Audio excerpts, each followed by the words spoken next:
Bien, amigos, vamos ya con la entrevista de esta semana a los grandes creadores de opinión, a los periodistas que están ya entre la historia y casi la leyenda, que para la mucha gente joven que sigue Libertad Digital Televisión, bueno, pues es grato conocer, no ya por lo que les han leído, por lo que les ven en la radio, en la televisión, en las tertulias, etcétera, sino también para conocer cómo se hace un periodista.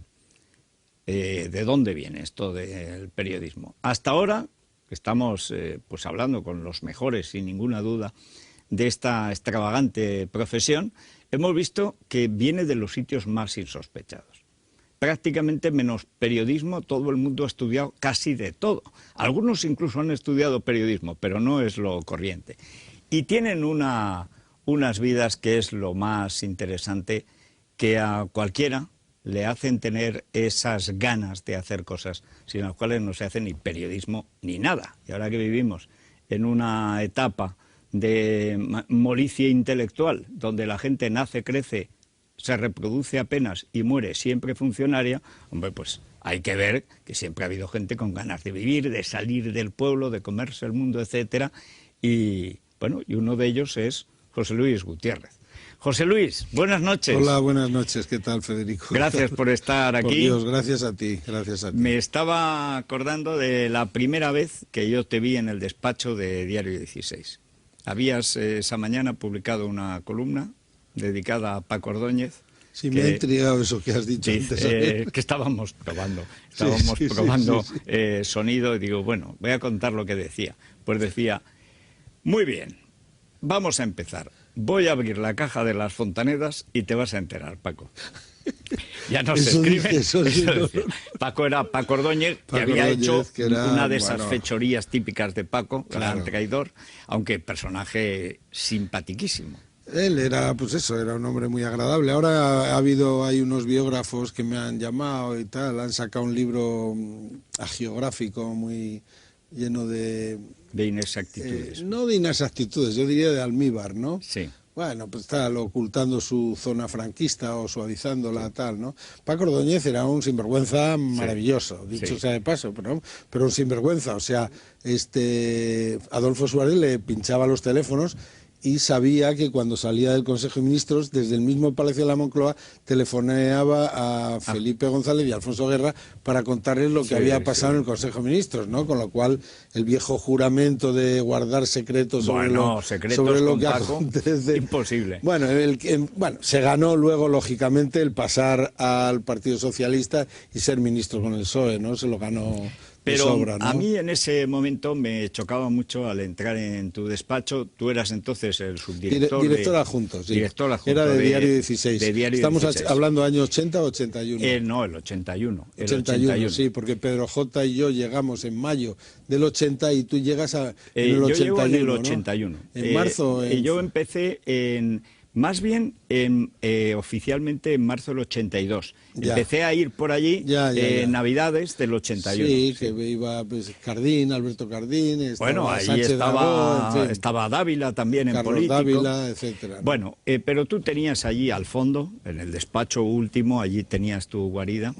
Y a mí lo que me asombraba era ver una foto que tenías con Felipe González en Manhattan. Sí. Pues decías, es que Federico, hay que enseñarles, no han salido del pueblo y han aprendido mucho, muy rápido. Han aprendido mucho, sí. Pero lo que más me gustaba era cuando me contabas tu infancia, que nos la contábamos mutuamente. Sí, tú naces en un pueblo de León que se llama Bustongo. Se llama Bustongo, es un nombre un poco centroafricano. Bueno, visigodo. Bustongo quiere decir, por lo visto, Burgo del Agua, porque ahí todo gira en torno al agua, ¿no?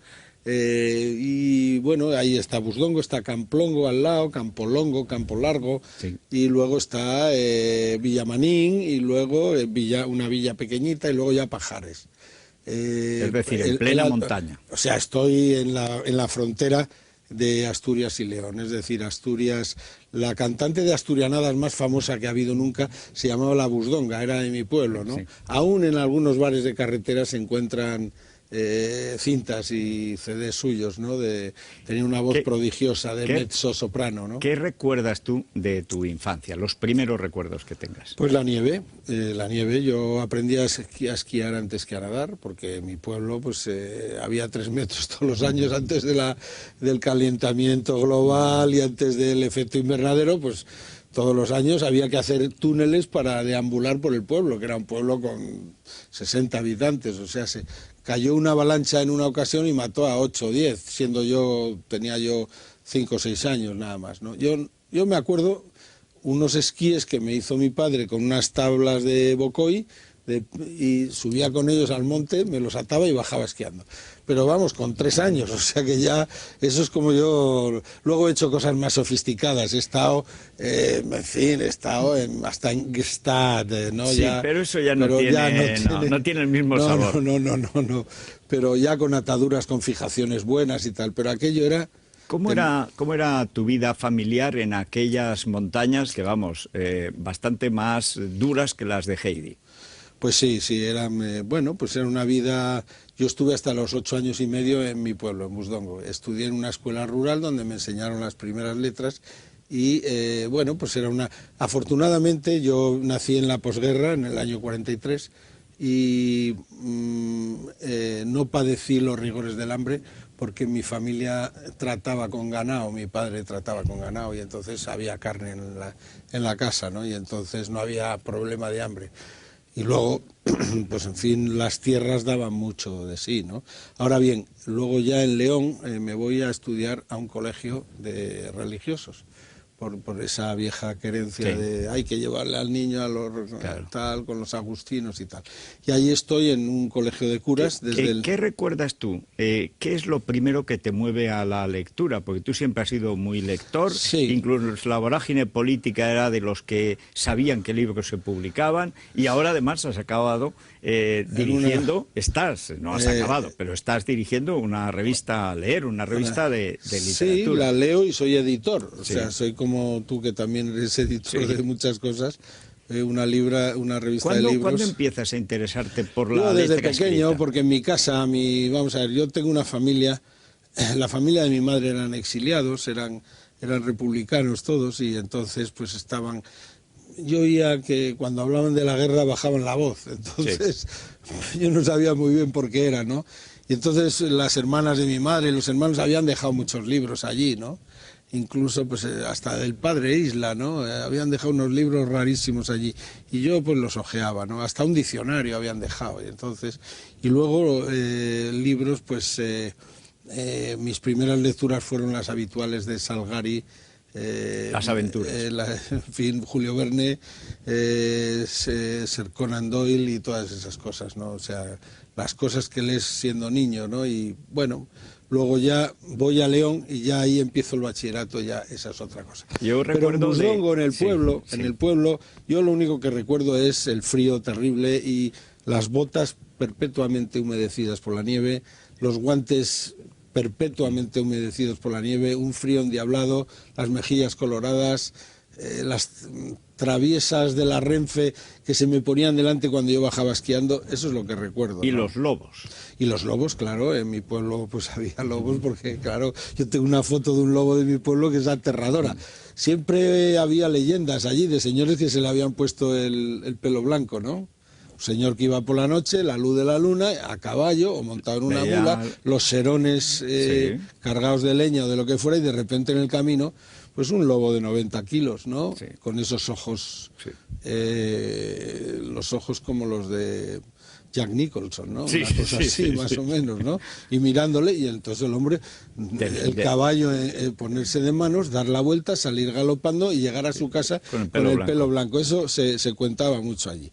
No sé hasta qué punto había parte de leyenda y parte de realidad, ¿no? Recuerdo una vez que, hablando de la infancia, no sé quién nos dice que, hablando del pueblo y tal, porque estas cosas de los pueblos nos gustaba comentarla, como todo el mundo hacía tan así, y llega uno urbano. No recuerdo qué nos dice, y le dices tú, mira, Menganito. O sea, tú imagínate un pueblo, está nevando, hay 2 metros de nieve, se oye el aullido de los lobos. Ya se ha puesto prácticamente el día. El mastín de casa, claro, ladrando. Dice, y un niño se asoma a la ventana. Tú fíjate, todo nieve. Ese niño soy yo. Así que no, deja de enredar, ¿eh? Claro, bueno, claro, sí, es que eso era, ¿no? Es que te despertabas, ¿no? A lo mejor oídas en primavera y en el verano oías a los ruiseñores o a las abubillas y tal, pero en invierno oías a los lobos hambrientos y la chana, que era la perra de la familia, una mastina que debía pesar 100 kilos, con una carlanca con unas púas de acero de 10 centímetros, oxidado, que cualquiera que rozara con eso cogía un pobre lobo, cogía un tétanos que, vamos, caía fulminado, ¿no? Entonces, pues eran...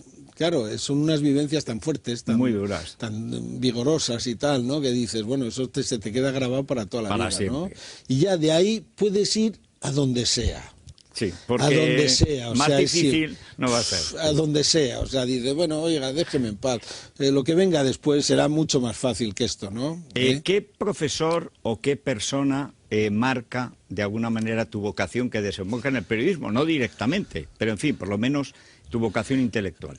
No, yo desde... Bueno, a mí el primero que me impresiona es el profesor que me enseña a leer. Vamos, no, era un maestro de escuela, sí, un maestro rural de escuela que te enseña las 4 reglas, a leer, aquello de que cantaba las tablas de multiplicar, todo aquello. Claro. Y luego yo tenía una memoria pues muy acusada y tenía una capacidad mnemotécnica muy fuerte, pero a mí los profesores que más me impresionan fueron fuera de España, ya fuera de España. Lo que pasa es que es una etapa posterior, ¿no? Pero yo empiezo a leer en mi casa porque por los libros que había en mi casa empiezo a leer. Y luego en León también recabo otros libros de otras personas y me quedaba hasta las 4 de la mañana leyendo en mi habitación con... los libros que me prestaban pues algunos compañeros que tenían familias burguesas que de padres de profesiones liberales, ya fueran médicos, ya fueran notarios, sí, compañeros del colegio, tenían una biblioteca de pues, sí, igual de 1000 volúmenes o lo que sea, y me los prestaban, yo se los devolvía, etcétera, ¿no? Es decir, que eras un lector compulsivo.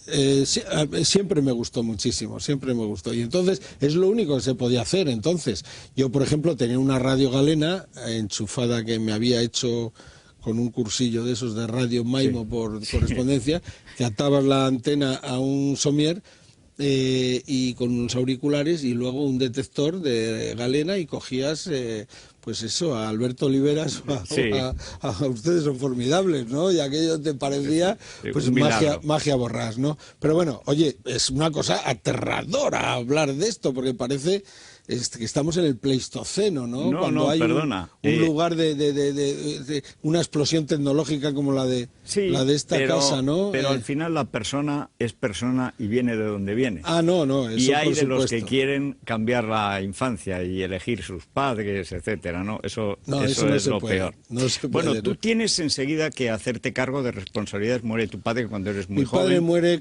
Mi padre contrajo una dolencia cardíaca en la guerra, se fue voluntario con los nacionales, se fue voluntario con 18 años y le jubilaron con 19 con una dolencia cardíaca.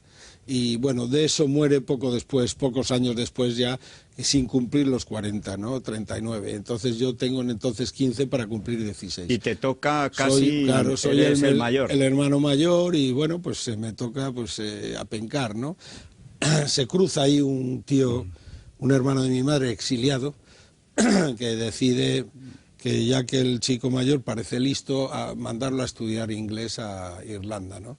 Y a mí me envían y estoy año y medio en Irlanda. Y ahí es donde empieza... Ahí aprendo inglés. Claro. Aprendo inglés y estudio el bachillerato, un año de bachillerato y tal y pico, me examino en Madrid y tal. Bueno, yo aprendo inglés en Rockwell College y gracias a Lorenzo, a un tío exiliado, un hombre maravilloso, que en fin, que se había ido después de la guerra, un poco antes de la guerra, huyendo para que no le represaliaran y tal, y bueno, pues gracias a eso me cambia mi vida, porque aprender inglés yo creo que ha sido la herramienta más valiosa y más útil que yo he tenido en mi vida, ¿no? Sobre todo en una profesión como la del periodismo, ¿no? Donde casi nadie habla inglés. Entonces bueno, nada, ahora entonces ya todo nadie, el mundo... ahora ya mucha gente, pero Sí, sobre pero, todo antes sí. yo aprendí inglés, yo aprendí periodismo leyendo el Time Magazine y el Newsweek y el Herald Tribune y el Times de Londres y los Irish Papers, o sea, los periódicos irlandeses, o sea que yo decía, coño, pues sí, es muy sencillo esto. Es Esto que del periodismo a cierta edad es sencillo. Esto es muy sencillo, esto del periodismo es muy sencillo, ¿no? ¿Cuándo empiezas realmente a pensar que puedes ser periodista? Porque creo que primero empezaste a hacer filosofía. Tú trabajabas y estudiabas, ¿no? Vamos a ver, yo vuelvo de Irlanda, las cosas van mal en mi casa y yo me marcho de casa y me voy al País Vasco. Me voy al País Vasco a trabajar. Y trabajo en los trabajos más duros que se pueda uno imaginar. Trabajo en la construcción y luego entro en Altos Hornos a través de un amigo mío que era metalúrgico, ajustador, y ahí... Mira, ahí está esa foto. Que recuerdo que tenías también tú en tu sí, despacho. sí. Esa es de soldador en Pobla de Segur, en el pueblo de Pepe Borrell y en el pueblo de el gran defensa, el capitán del Barça, Puyol. Puyol es de ese pueblo, actual. es de Pobla de Segur, es de la Pobla, es un chico maravilloso, es un muchacho estupendo, me gusta Puyol. Bueno, pues ahí estoy de soldador en una fábrica de cemento de Pobla de Segur, de Cherallo, que ya no era de Lini, una fábrica de cemento de Lini. Es decir, allí estábamos los charnegos creando la Cataluña moderna, que ya ves. Castellanos, leoneses, andaluces, había mucha gente aragonesa, claro, muchos de Huesca, de Teruel, de Zaragoza, había mucha gente, y allí estábamos poniendo nuestro sudor y nuestro esfuerzo, en esa época, y mis sabañones, porque yo jamás había tenido sabañones y soy de Busdongo, que no nevaba 3 metros. Nunca tuve sabañones hasta que llegué al Pirineo de Lérida. Y ahí era tal el frío y de trabajar soldando a 80 metros de altura en un gasógeno o lo que fuera, que me salían sabañones. Bueno, pues todo eso al final se ha beneficiado el señor Puyol y el compañía, señor Montilla, ¿no? Y ahora, bueno, sí. Montilla menos, Montilla, ¿no? Porque ya se beneficiará. Montilla menos, porque al final es charnego, tal, bueno, yo le miro con cierta ternura, ¿no? Se me parece a los andaluces que pasaban frío conmigo en Cherallo y en Pobla de Segur, ¿no? Qué bueno eres, José Luis. Pero, no, pero es que yo decía, digo, ahora cuando dicen, pero diga usted, pero ¿qué Cataluña? Pues si nos matamos a trabajar, hombre. Y el INI le daba a usted la fuerza eléctrica y le creamos presas. Y la empresa nacional hidroeléctrica del Ribagorza, donde yo trabajaba de soldador, eso es lo que creó la industrialización de Cataluña. Y yo trabajaba en una fábrica de cemento para crear las presas. Entonces, pero bueno, ¿qué dicen ustedes, no? ¿Qué dicen ustedes, no? Le oyes ahora a ese señor del bigote tan gracioso, ¿no? A ese que es paisano tuyo, ¿no? A Carot, ¿no? Bueno, yo creo que ya casi hay has been, ya me parece que ya... Sí. Bueno, ¿cómo empiezas en el periodismo activo? Porque, bueno, tú siempre has estado siempre he tenido velidades literarias y yo leía poesía. Yo, por ejemplo, yo recuerdo que en mis manos en Pobla de Segur cayó una revista sudamericana hablando de Nathalie Sagot, o sea, el Nouveau Roman, Nathalie Sagot, y dices, bueno, ahora que ha muerto Rob Grillet, ¿no? El gran patriarca del nuevo romance, o de la nueva novela, del Nouveau Roman, dices, oye, yo ya entonces intentaba entender aquella cosa inextricable, un coñazo que no había forma de entenderla, ¿no? Pero venía bien curado porque un profesor librepensador en Irlanda había utilizado nada más y nada menos que conmigo como libro de lectura, igual que aquí se utilizaba el Quijote, allí aquel librepensador me utilizó el Ulises de Joyce. Y entonces, claro, no entendía absolutamente nada. O sea, con el diccionario al lado y tal, y era una cosa tan ardua. Yo decía, bueno, yo un chaval de 17 años leyendo el Ulises de Joyce en inglés, decía, bueno, pues este señor, bueno, pues de algo servirá, ¿no? Bueno, y al final luego te sirve de algo, ¿no? Vamos a la parte periodística, porque cuando yo te conozco, ya director adjunto en Diario 16, de las 3 o 4 firmas que había que leer todos los días, las columnas, sí, la columna, que entonces se escribían gritos y susurros, que era, pero que es un recuerdo también a Berman. Berman, claro, evidentemente. Pero lo interesante es que hay un tipo de periodismo que se hace entonces en la transición. Yo no sé cuáles son los pasos que te llevan a Diario 16, pero sí recuerdo que entonces había una predisposición, diríamos guerrillera, muy poco funcionarial hacia el periodismo, sí, que en parte tenía la desventaja de que había que hacer política porque no se había hecho, es decir, quizás se metía en un terreno. Esa promiscuidad político-periodística. Eso es lo que más me chocaba a mí, viniendo de Barcelona, que estabais todos liados, por decirlo, claro, ¿no? Bueno, y en muchos casos, además muy liados. De esa época, de la época de la transición que tú vives, creo que fundas la revista Gentleman con Juan Luis Cebrián, en el año 72, sí, en el año 72. Es que claro, son tantas las vivencias, veo que tienes ahí mi libro, Días de papel, pero te diré que yo, para ser un poquitín ordenados en el relato, yo vuelvo de Pobla de Segur con casi 22 años, 21 y pico, y vengo a la mili. Y yo ya tenía la idea de ser periodista porque me examino en Barcelona de ingreso de periodismo en la escuela, en un destacamento que hace Victoriano Fernández de Asís para examinar en Barcelona a gente de Barcelona, ¿no? Y entonces yo, que estaba en Lérida, me presento allí. Pero en aquel examen, lamentablemente, pues aprobaron 20 y habíamos pasado 21, y a mí en el oral solo suspendieron a uno, que me suspendieron a mí. Pero luego lo aprobé en Madrid posteriormente, ¿no?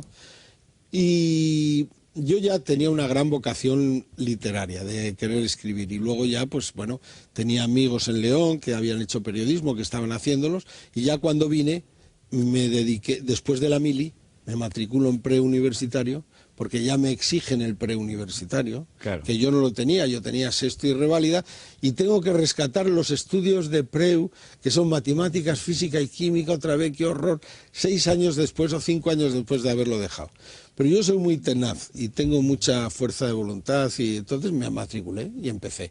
Y en la Escuela de Periodismo de la Iglesia me matriculé de ingreso, aprobé y estudié hasta el segundo curso. Y en el segundo curso me dijeron: ya no puede usted pasar.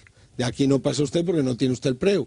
Y casualmente ese año aprobé el preu y ya pude navegar, ¿no? Y luego ya me fui a México y tal. Pero eso ya son historias de esas de Kerouac. Sí, bueno, sí, entre Kerouac y Valle Inclán, ¿eh? Porque casi historias también de tierra caliente. Sí, sí. Bueno, en aquel Diario 16, que es donde yo veía más el periodismo. Ahora, efectivamente, lo que tú has centrado has acertado, ¿no? En el Diario 16 del 80. Claro, porque es el momento en que a mí me asombraba. Yo venía de Barcelona, donde todo era oficioso, y no era ni mucho menos como ahora. Claro, aquello es que cada día había un follón, una aventura, un lío. Y una explosión de libertad pero también.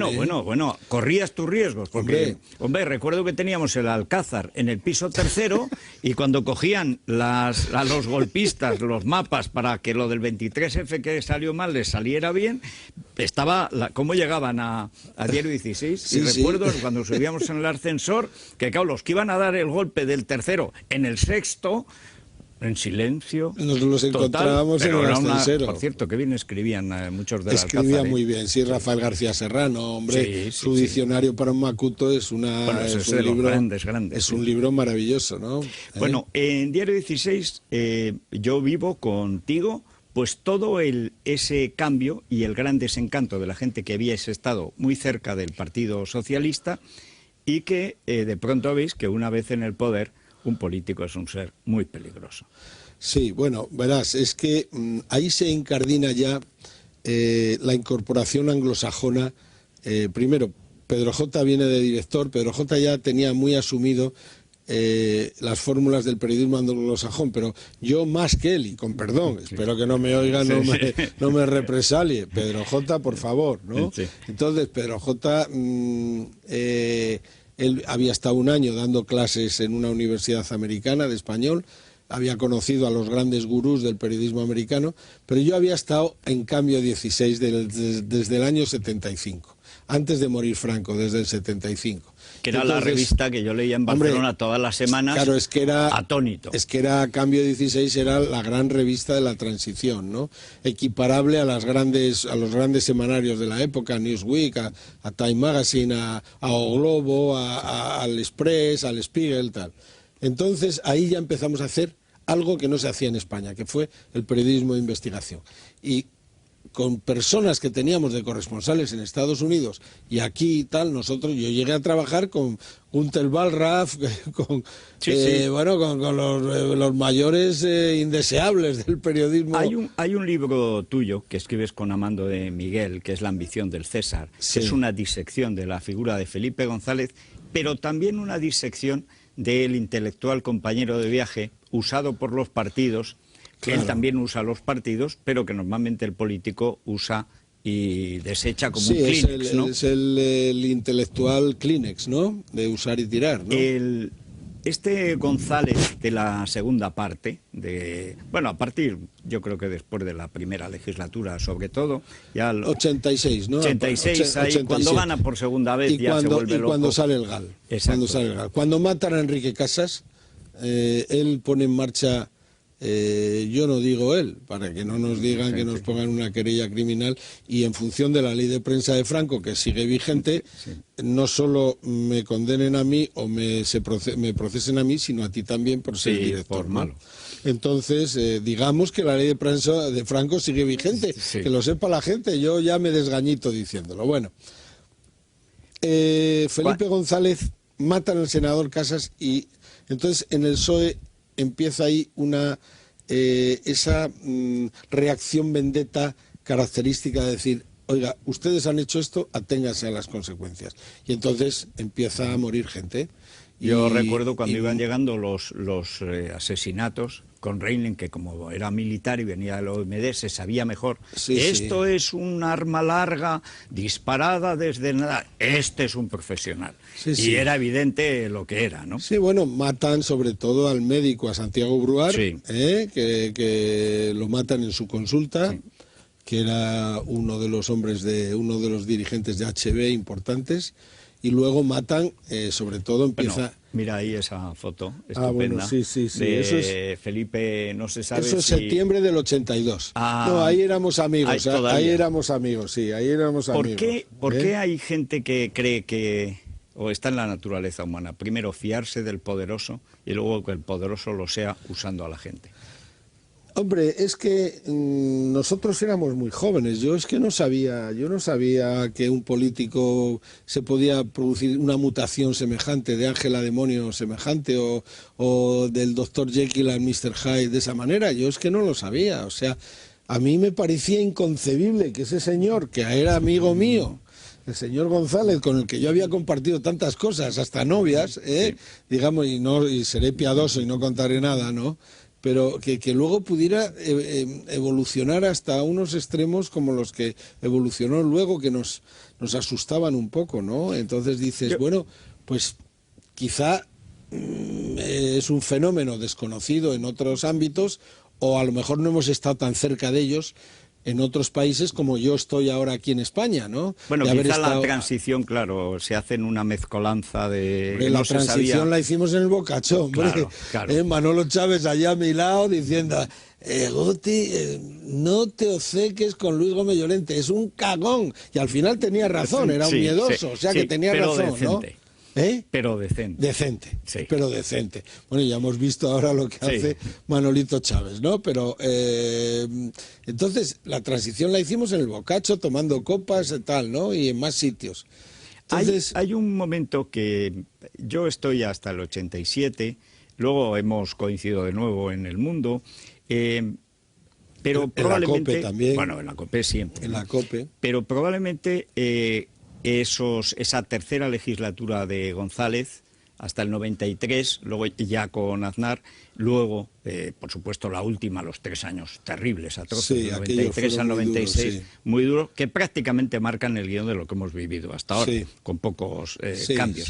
Pero hay un momento que yo creo que es de absoluta actualidad, que es la crisis que se produce en la derecha, y que o yo mucho me equivoco o creo que vamos de camino a lo que sucedió después de las elecciones del 86, cuando ya entra Óscar Alzaga diciendo esto no puede durar ni un día más. Y no duró, y hubo 5 presidentes en 3 años en la derecha española. Sí, sí, bueno, lo que pasa es que ahora no están en el poder. Ya. Entonces estaban, pero ahora no están en el poder, ¿no? Bueno, no, pero en la crisis estaba el PSOE en el poder. Digo, bien, la bien. crisis de la derecha. Bien. ¿A ti no hay bien. cosas ahora que te empiezan a recordar aquello? Vamos a ver, es que Federico, vamos a ver, ¿el PSOE es la izquierda?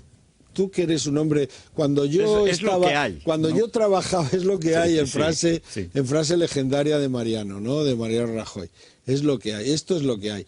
Cuando, bueno, tú estabas en el PC en Barcelona, que por cierto has publicado un libro estupendo y muy interesante, ¿no? De tus memorias de progre, ¿quién lo diría? Ahora cuando te dicen por ahí, oiga, que yo he sido comunista, que no me vengan a mí a dar con monsergas y tal, ¿no? Entonces está bien, eso está bien, marcar territorialidad como hacen los grandes los grandes cetáceos o los grandes tiburones, ¿no? El gran blanco, marcan territorio. Oiga, usted en no se meta usted aquí. Bueno, entonces yo es que no creo que la izquierda sea eso ni lo que está pasando. Yo veo una mexicanización progresiva, ¿no? Está muy claro. Que ya lo detectasteis Amando y tú, sí, hombre, claro, hasta en el lenguaje cantinflesco de Felipe. Y eso en el fondo, quizá lo de Aznar ha sido un paréntesis o una ilusión. Bueno, ha sido un paréntesis, una ilusión y ha sido una decepción tremenda porque nos hemos encontrado un hombre que tuvo todo en su mano para modernizar España y no lo hizo porque yo creo que es un hombre que en fin, muy cortito y que no tenía nada en la cabeza, ¿no? Y que, bueno, la prueba es lo que estamos viviendo ahora. Yo creo que Aznar, pues le llevamos en volandas al poder y él creyó que las elecciones las había ganado él, ¿no? Felipe González sabía muy bien que es un hombre muy listo y muy inteligente y yo creo que en estos momentos pues tiene un poder bastante quizá oculto tal, pero tiene un poder muy muy grande, ¿no? Sobre todo en el mundo mediático. Este pobre hombre no se enteró, yo creo que Aznar no se enteró, ¿no? No se enteró de lo que tenía. Pero en estos momentos, Zapatero y Rajoy, el PSOE y el PP, ¿cómo lo ves después de estas elecciones? Pues lo veo mal para el PP y para el señor Rajoy, lo veo francamente mal, ¿no? Porque ha habido una campaña larguísima y durísima, ¿no? Entonces, que ha durado 6, 7 meses, 8 más, ¿no? Pero en el que el partido de la oposición no ha hablado del asunto esencial y clave en una democracia, que es el capítulo de las libertades. No ha hablado de ello. Hombre, tú eres una víctima, tú tienes una querella criminal por ahí pendiente, ¿no? Claro. Yo tengo otra que me han amenazado ahora, una segunda, tal, después de estar 12 años con Hassan II y su ectoplasma encima de mí. Entonces ahora ya me amenazan con otra, tal, ¿no? Pero realmente que un partido en la oposición no hable de libertades es que te da una idea de que estos señores no saben detrás de lo que andan, ¿no? O sea que yo realmente estoy un poco estupefacto. ¿Quién me defiende a mí o quién defiende las libertades en mi país por las que hemos luchado personas como tú y modestamente como yo también hemos luchado durante tantos años? Como no nos defendamos. Como no nos defendamos nosotros. Yo he tenido que recurrir al extranjero. Yo ahora soy una persona internacionalmente muy conocida en los medios de defensa de la libertad de prensa, gracias al proceso de Hassan II, y porque me he gastado mucho dinero en ir por todo el mundo, en los congresos mundiales del IPI, en el World Press Freedom Committee, en la WAN, en la Asociación Mundial de Periódicos, en el CPJ, voy a la gala de todos los 20 de noviembre a Nueva York, al Waldorf Astoria, a la gala del Comité Mundial de Protección de Periodistas. Pero eso lo he hecho yo, o sea, a mí nadie me ha echado una mano. No, si pueden te la echarán al cuello. Exacto, y además la ley de prensa de Franco, que hemos intentado derogarla en el Senado, nada. Bueno, parece ser que ha llegado Fraga de senador y ha dicho, por ahí no paso. Con lo bien que está. Por ahí no paso, por favor. Oye, ¿en qué momento se te ocurre lo de Erasmo? Yo confieso que me fascina el recuadrito. Antes se decía el escarpit, por la fórmula de Lemot, pero esto es mucho más que escarpit. No, escarpit, hombre, yo le hice su obituario, no sé si recuerdas cuando murió. Pero Erasmo, que es tu seudónimo en el mundo, es un personaje que opera con unos criterios gracianescos de síntesis hasta extremos tremendos. Me cuesta algún trabajo hacerlo, hay días que tardo, pues no sé, hay días que tardo bastante en hacerlo, porque una coma pues me baila la línea y tengo que pasar a otra y ya me paso, ¿no? Son 6 líneas y media, casi 7, 200 y pico matrices determinadas, etcétera, ¿no? Bueno, Erasmo, yo siempre he sido erasmista, yo siempre he sido erasmista, gnóstico, como José Luis Avellán, que es el gran experto español en Erasmo. Él es gnóstico, yo soy aproximadamente agnóstico, ¿no? Pero Erasmo lo ha inventado todo, inventó la democracia europea, inventó el pacifismo, inventó el Quijote. O sea, el señor don Miguel de Cervantes Saavedra se empapó del elogio de la locura toda España entonces ilustrada era erasmista. Hombre, claro, naturalmente, o sea, ya sabes, el cardenal Cisneros le invitó para que viniera a dirigir la Biblia políglota y él dijo, non placet Hispania, la famosa frase, de la que luego se arrepintió porque en Alemania le trataron mucho peor, ¿no? ¿Cómo te captura de nuevo Pedro J. para esto? No, fue idea mía. Pedro J. en el periódico, en esas páginas que comparto fraternalmente contigo, porque tú estás en la siguiente, en la columna par, de la página 4, y yo estoy en la 3, ahí había un huequito que era un escarpí sin firma, que se llamaba De vuelta y media, que era un poquitín pendenciero, ¿no? El título, ¿no? Sí. O sea, veas De vuelta y media, tal, era pues eso, abofetear a alguien. Siempre ha habido una tonalidad muy belicosa en las secciones de la prensa de este país. La tarántula, el tercer grado, De vuelta y media. Oiga, yo tengo ganas de escribir una columna que diga el sosegado diván, o el té for two, o una cosa así. Ya sabes lo que hará la gente, verá esa página y la pasará. No, porque luego lo que... Pero eso de la tarántula, el tercer grado, tal, oiga, no, pero hombre, no. Eso es muy de la transición, ¿eh? A ver si realmente la gente se cree que nos peleamos. No, era una forma de autoafirmarse y decir, oiga, a mí los políticos no me van a comprar. Yo vengo aquí ya con la adarga y vengo aquí preparado para cortarle la cabeza. Bueno, entonces ahí ponía De vuelta y media, y yo llamé a Pedro J. y le dije, oye, yo te puedo hacer ahí una cosa. Y me dice, bueno, pues empieza. ¿Cuándo quieres? ¿Mañana? Digo, pues venga. 5 días a la semana? Digo, 7. 4 semanas al mes. 12 meses al año, todos los días. Y así empezamos, ¿no? ¿Cuánto llevas ahora? Porque acaba de salir este libro. Estos son 9 años y un día. Qué barbaridad. Que es desde el 28, desde el 15 de octubre del 98 hasta el 16 de octubre del 2007. Pero ya va algunos días más, ¿no? Bueno, y en estos momentos, para terminar, porque estaríamos aquí dándole a la sin hueso interminablemente, pero en estos momentos, ¿qué es lo que te parece más urgente en España actual? ¿Qué es lo que más te preocupa de la España actual? Lo que más me preocupa es la anestesia, o sea, el grado de catalepsia de muchos de mis colegas, a los que no reconozco. Porque, hombre, yo diría que la situación, con independencia de que el resultado electoral es el que es y todo eso, ¿no? Pero yo creo que si la libertad de prensa no la defendemos con energía y con contundencia, adiós muy buenas.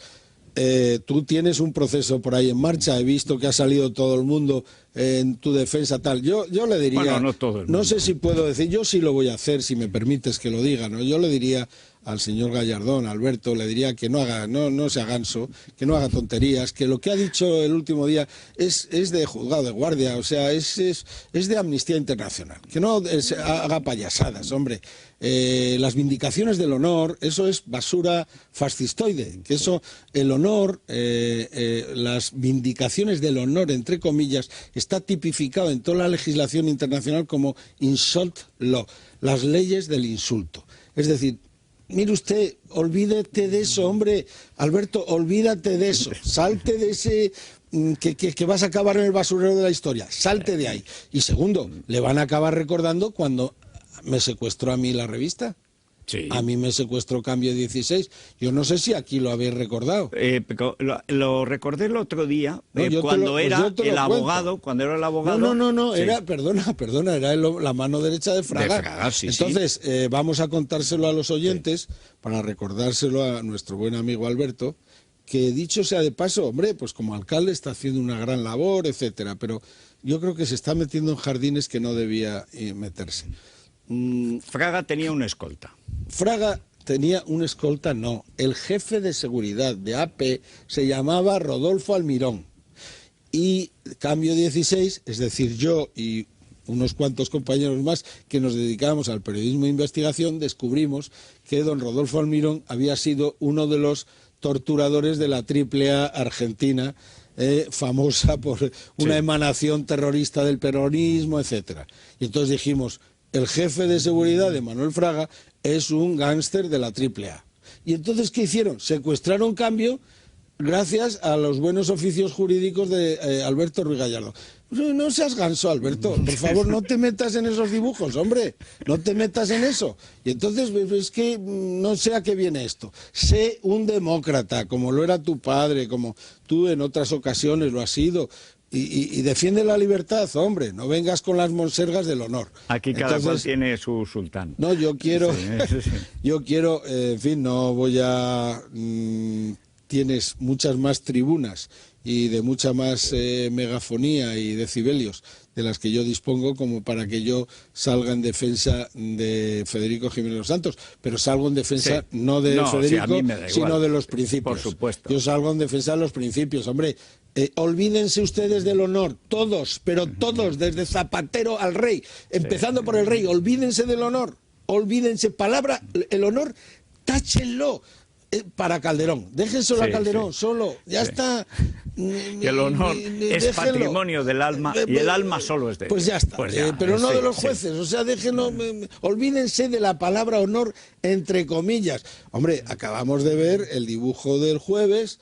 Bueno, 3.000 euros de multa a estos pobres muchachos, hombre, no hagan el ridículo, hombre, no hagan el ridículo. Bueno, pues a don Alberto Ruiz Gallardón, no seas ganso, no hagas el ganso, hombre, no emborrones tu itinerario con esas sandeces, hombre, no seas tonto, ¿eh? Bueno, este es mi José Luis Gutiérrez, afín, al que siempre le tendré. Y que conste que yo defender a Federico, pues vamos, es como no procede, ¿no? Pero sí el principio, hay que defender. El principio hay que defenderlo. Pues José Luis, muchísimas gracias por estar con nosotros, espero que no sea la última vez, y para ir comentando, porque esto se va a poner, por un lado, color de hormiga, y por otro lado, incandescente. Se va a poner...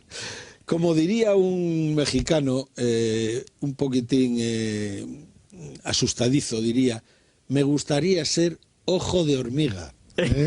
Pues sí. Que es mucho más bonito que el trágame tierra, ¿no? Sí, por supuesto. Bueno, trágame tierra tal, no, ojo de hormiga, o sea que eso tal. Bueno, José Luis, muchísimas gracias, enhorabuena por esta última recopilación de la antología Erasmo, de 9 años, que aquí están, y esto además tiene un valor arrojadizo impresionante, o sea, esto es 1 kilo con unas 800 y pico. Creo que me lo voy a llevar al juicio de Gallardón por si acaso. Bueno, muchas gracias, José Luis, y hasta la próxima. Espero que estés a menudo, porque en el seguimiento que hacemos semanal de lo que pasa en España, pues hace falta alguien que tenga experiencia de lo que pasa. Además, yo creo que sobre todo hay que hacer el seguimiento de la libertad de prensa y del estado en el que está, ¿no? Pues muy bien. Muy bien. Gracias a ti, Federico. Gracias y buenas noches también a todos ustedes en esta semana que hemos pasado, como siempre, pues en su casa o en su ordenador o en Imagenio o en Ono, en fin, en cualquiera de los medios por los que puede seguirse Libertad Digital Televisión. Hasta la semana que viene, buenas noches y buenas noches.